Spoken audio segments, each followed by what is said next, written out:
Hello, this is Brad Harvey with Harvey Investment Management with our 2024 Quarter 1 update. It certainly has been an exciting year so far. The equity markets are certainly off to a great start. This is an election year, so we might see some more volatility as we get into it. So let's talk a little bit about what actually happened. The Dow Jones Industrial Average, which is just 30 companies, was up 5.6%, while the S&P 500 was up 10. The NASDAQ 100, which is tech heavy, was up 8.5%, while the broad markets were up 9.5%.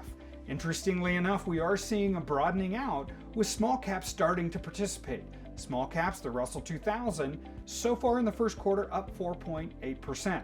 Non-US markets also did pretty well. The non-US large caps were up 6%, while the emerging markets were up 2%. The 10-year Treasury yields actually went up a little bit, even though interest rates have certainly moderated.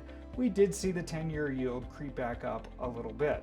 Therefore, the broad market indexes for bonds were down. The Lehman aggregate was down, the long treasuries were down, the zero long treasuries were down in terms of values.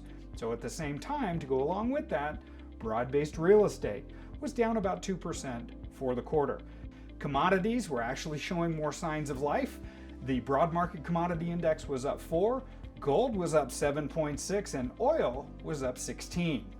So, what does all of this mean? As we're getting into 2024, look for more volatility in the stock markets and perhaps even the bond markets as we get closer to the election.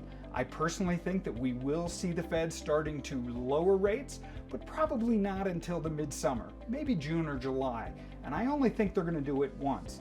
Remember, if they get aggressive with cutting interest rates this year, it means that our economy is actually in a recession and they need to stimulate it. So let's hope we don't get to that. So this is Brad Harvey with the 2024 first quarter update. Thank you.